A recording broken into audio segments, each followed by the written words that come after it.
Às folhas tantas de um livro de matemática, um quociente apaixonou-se um dia doidamente por uma incógnita. Olhou-a com seu olhar inumerável e viu-a do ápice à base. Uma figura ímpar, olhos romboides, boca trapezoide, corpo retangular, seios esferoides. Fez da sua uma vida paralela dela, até que se encontraram no infinito. Quem és tu? Indagou ele em ânsia radical. Sou a soma dos quadrados dos catetos, mas pode me chamar de hipotenusa.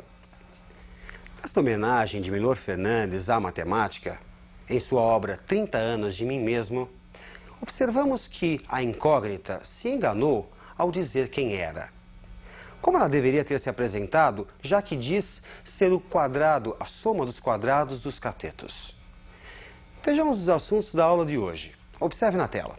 Teorema de Tales, vamos ver a definição do Teorema de Tales, a semelhança de triângulos e o Teorema de Pitágoras, Pitágoras de Samos. Teorema de Tales. Se um feixe de retas paralelas é interceptado por duas transversais, ficam determinados segmentos proporcionais. Vejamos na tela o Teorema de Tales. AB guarda uma razão com BC, que é a mesma que RS guarda com ST. Analogamente, AB está para AC, assim como RS está para RT. E BC está para AC, assim como ST está para RT. Vamos ver uma questão de aplicação do Teorema de Tales. Observe na tela. Três terrenos têm frente para a rua A e para a rua B, como mostra a figura. As divisas laterais são perpendiculares à rua A. Qual a medida de frente para a rua B de cada lote, sabendo que a frente total para essa rua é 180 metros?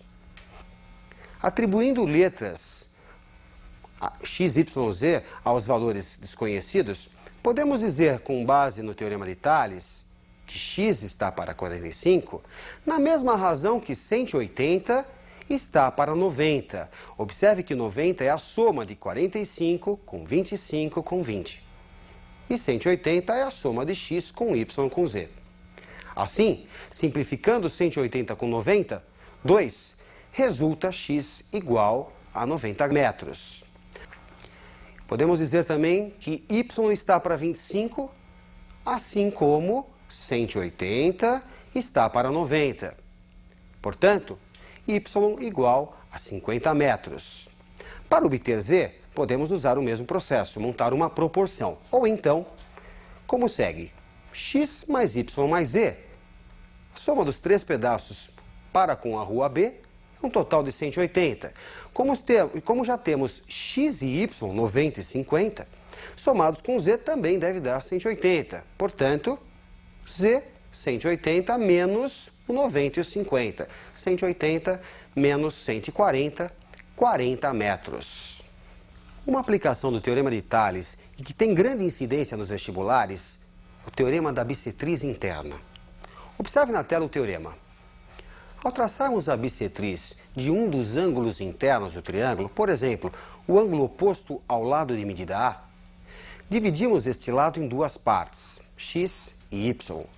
O teorema da bissetriz interna, que está fundamentado no Teorema de Tales, garante que x guarda uma razão com c, assim como y com b. Vejamos uma questão de aplicação. Na figura, calcule os valores de x e y. BS é bissetriz interna do ângulo B. Como você pode perceber, AC fica dividido em duas partes. Ele quer que você determine essas partes. Com base no Teorema da bissetriz interna, podemos dizer que x está para 15, assim como y está para 12. E fundamentado numa propriedade lá das proporções, podemos dizer que essas razões guardam a mesma proporção que x mais y sobre 15 mais 12. No entanto, x mais y é valor conhecido. É AC, vale 9. 15 mais 12, 27. Simplificando 9 com 27, 1/3. Podemos dizer então que x está para 15, assim como 1 está para 3. Daí, resulta x igual a 5. Y está para 12, assim como 1 está para 3. Resulta y igual a 4. Imagine que você adquira uma lente capaz de aumentar 10 vezes o que é observado. E lá vai o Sherlock. Observa aqui, observa ali. De repente você se depara com um objeto. Com a sua lente, percebe tratar-se de um triângulo. Se um dos ângulos internos desse triângulo mede 60 graus, como a sua lente aumenta 10 vezes, esse ângulo passará a medir 600 graus? Impossível. Quem é que fica 10 vezes maior, então? Segmentos como lado, altura, mediana. Na matemática, dizemos tratar-se de triângulos semelhantes ou proporcionais. Um é pequeno, o outro é grande. No entanto, possuem ângulos iguais e lados proporcionais. Observe na tela. Ângulos correspondentes congruentes, isto é, possuem a mesma medida. Lados correspondentes proporcionais ou semelhantes. O triângulo ABC é semelhante ao triângulo RST. Mas será que é necessário verificarmos os 6 elementos em cada triângulo para verificarmos se são ou não semelhantes? Surgem os critérios de semelhança. Observe na tela. Triângulos com lados correspondentes proporcionais são triângulos semelhantes. É o critério LLL de semelhança. Triângulos que possuem 2 lados correspondentes proporcionais e o ângulo compreendido entre eles congruente são triângulos semelhantes. É o critério LAL de semelhança.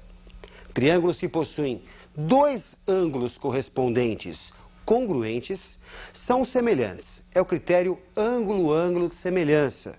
É, sem dúvida, o mais comum nas questões de vestibular. Vejamos uma questão de aplicação. Observe na tela. Um obelisco de 12 metros de altura projeta, num certo momento, uma sombra de 4,8 metros de extensão. Calcule a distância máxima que uma pessoa de 1,80 m de altura poderá se afastar do centro da base do obelisco, ao longo da sombra, para, em pé, continuar totalmente na sombra. Observando o esquema para o enunciado, note que x, a incógnita, é exatamente o que a pessoa pode se deslocar a partir da base do obelisco sem sair da sombra projetada pelo mesmo. Observe que nós temos aqui 2 triângulos retângulos, um com catetos 12 e 4,8 relativo ao obelisco e o outro 1,8 e 4,8 menos x relativo à pessoa, que tem 1,80 m. Portanto, triângulos com ângulos iguais, triângulos proporcionais ou semelhantes. Vamos montar a proporção. 12, cateto do maior, está para 1,8, cateto do menor, assim como 4,8, cateto do maior, está para 4,8 menos x. Multiplicando, temos que 8,64 é igual a 57,6 menos 12x, cuidado na distributiva, 12x igual a 48,96 e resulta um x igual a 4,08 metros. Procure se concentrar. Vamos ver uma importante aplicação de semelhança de triângulos. Observe na tela. Traçando a altura h relativa à hipotenusa, esta fica dividida em 2 partes. M, sombra ou projeção na hipotenusa do cateto de medida B, e N, sombra ou projeção na hipotenusa do cateto de medida C.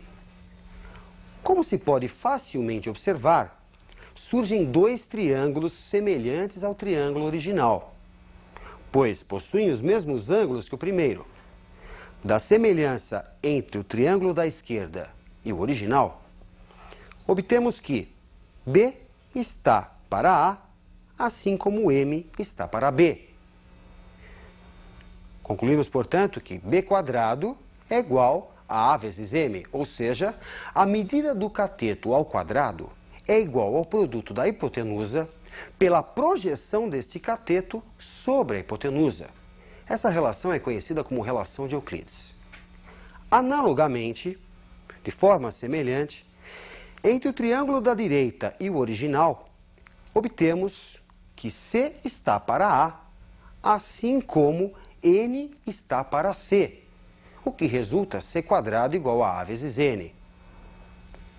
Somando membro a membro as relações de Euclides, temos que b² mais c² é igual a am mais an, equivalente a b² mais c² igual a m mais n, se colocarmos o a em evidência. Se você observar a figura, m mais n, soma das projeções, é a. Portanto, b² mais c² é igual a ao quadrado. Resulta, portanto, que a hipotenusa ao quadrado é igual à soma dos quadrados dos catetos. Usando semelhança de triângulos, foi possível provarmos esse teorema tão famoso da geometria, o Teorema de Pitágoras. Pitágoras de Samos. Este geômetra grego que viveu em torno de 540 a.C. na cidade de Samos e que fundou uma escola, a Escola Pitagórica. Para fazer parte dessa escola, você tinha que abrir mão de todas as suas riquezas e se tornar vegetariano. Você acredita? No texto inicial de Milor Fernandes, em que a incógnita se enganou, dizendo que sou a soma dos quadrados dos catetos, mas pode me chamar de hipotenusa, com base no Teorema de Pitágoras, como ficaria esta resposta? Bons estudos e até a nossa próxima aula.